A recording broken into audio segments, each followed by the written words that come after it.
we're going to be soon heading into the jungle to start our trek. And you can see a family of elephants over there. Malaysia, a fascinating Southeast Asian country with a mixture of modern cities and ancient jungle. Okay, so just disembarked from the boat and I've already found a new friend. That doesn't taste like fruit. It's soon there can be a meal for the cockroach. An intriguing place steeped in history and culture. As you can see, the scale is just extraordinary. Because of deforestation, this site is actually becoming rarer and rarer.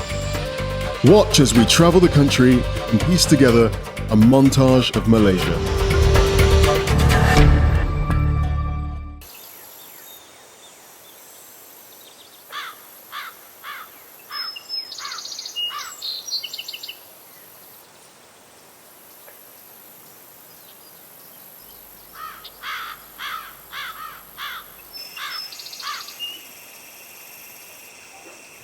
So we've now recovered from our jungle trek this morning. We're heading back on the boat to head off to the Batcave.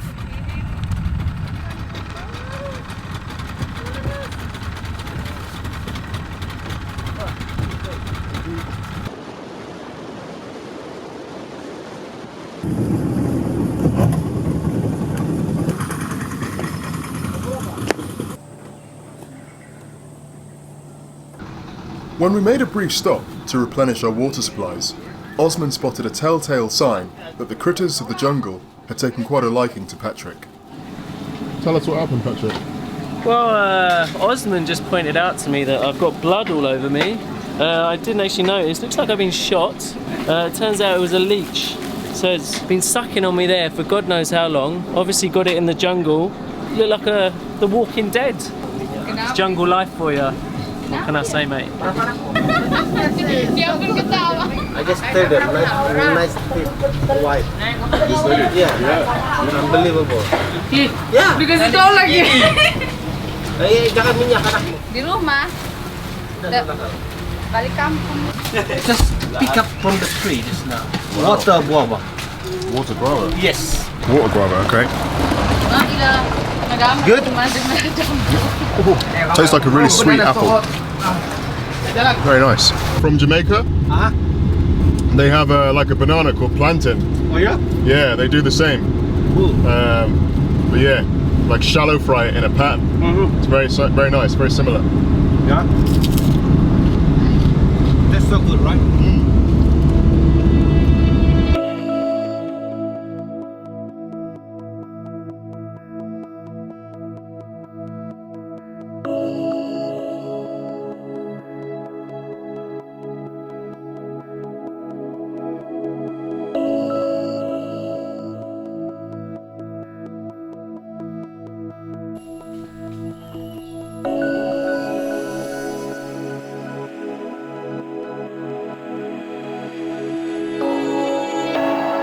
We're now by the entrance to the Gomantong Cave, which is just over here.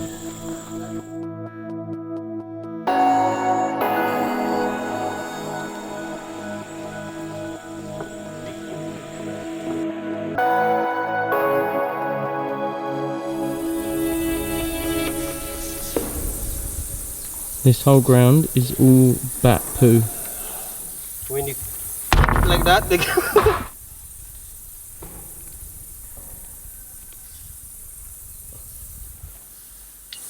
So what are the cockroaches eating? a shit. They're eating the poo. Yep. And cockroaches are also eating by long leg centipede. Soon I try to find out.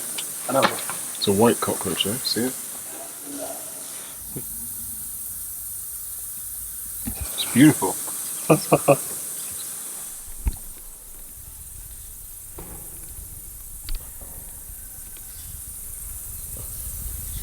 You can see a few of long leg centipede.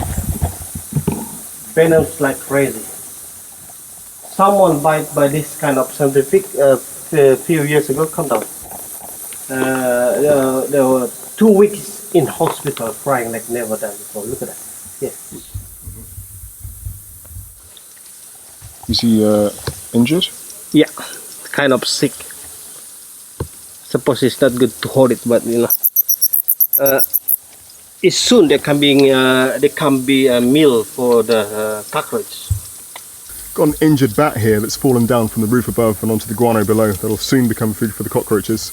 And over here, we've got a long-legged centipede. It's just shed his skin, is incredibly venomous, and was featured on the Deadly 60. Gomantong Caves plays host to an astonishing ecosystem, which includes millions of bats, innumerable cockroaches, rats, and swifts. The swift's nests, which are made from their saliva and sometimes other materials, are a highly coveted delicacy and once harvested are predominantly exported to China. This is what we're looking for when soon we're climbing up. Yeah, hope they're flying up. Look at it. You see it? You can do like. This is the back, yeah? And not only one, a million inside, also on the other side. Yeah? Look at it, they're pulling my back, hanging around.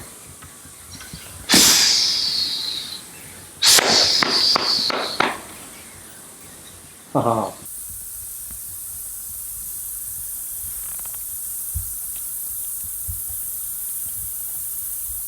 So we're inside the cave now. This place is teeming with cockroaches. These type here, apparently, if you cut off their heads, they can last for up to a week. This is said to be true because cockroaches do not bleed, can breathe through multiple parts of their bodies, and can last for sustained periods without food. Due to the dark, dingy environments they often inhabit, cockroaches have to rely on highly acute senses to find food and evade predators.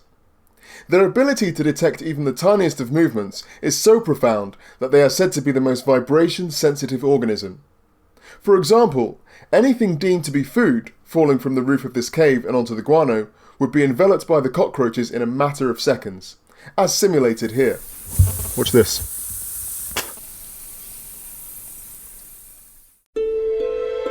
When the distinct smell of ammonia from the bat droppings became too much, we exited the cave and began the intense climb to its other entrance, high in the surrounding hills. This is more challenging. Yeah. Let's go, honey. So make sure you step in the right way.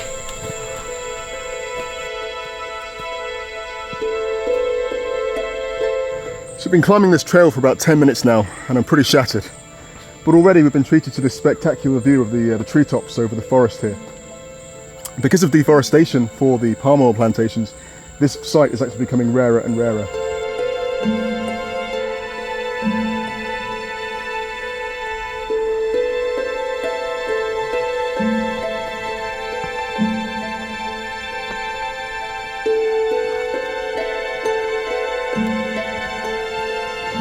Okay, so we've now been climbing for about half an hour, and we've now made it to the entrance of the cave, and over there you can see hundreds of thousands, if not millions of bats flying out to go and get their evening meal.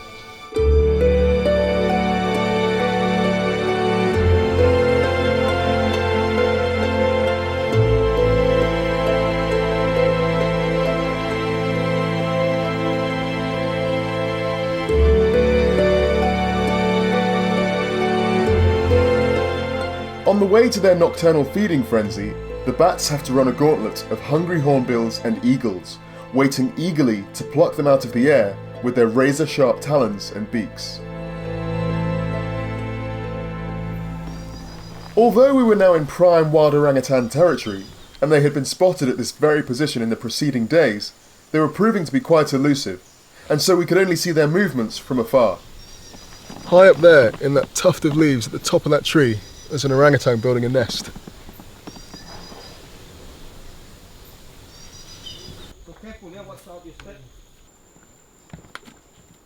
If we look up there, you can just see an endless stream of bats.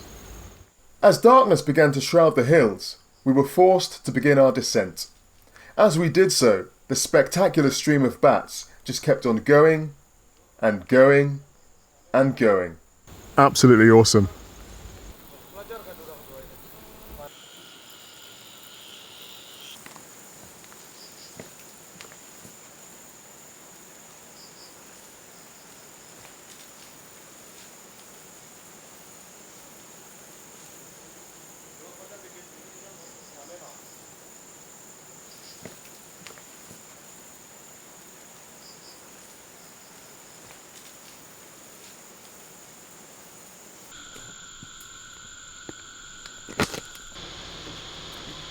So just descended from the trail, now we're back at the start, and circling overhead are loads and loads of flying foxes.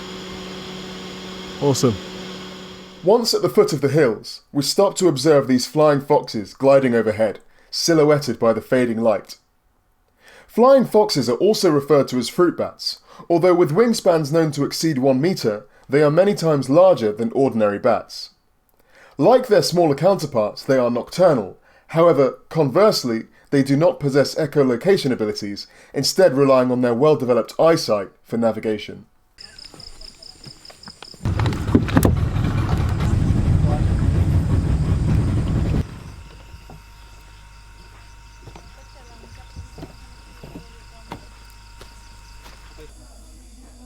Hey, so we made it back from the Batcave early this evening, despite a steamed up window and a herd of cows wandering along the road. It's been a really fantastic day. We were very fortunate to see the variety of animals that we saw this morning, and then to see the tons and tons of bat droppings or guano this afternoon, with the millions of cockroaches, and then the bats flying in and out of the cave. Really, really fantastic sight.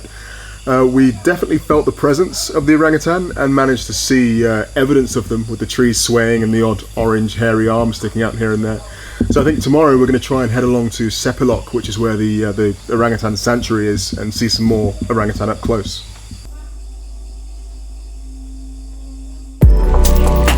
Hello, little buddy. You want to join us on our road trip? So we've just been dropped off the jetty. Let's go and see some monkeys. This is John. He's a top lad. Hey, John. There.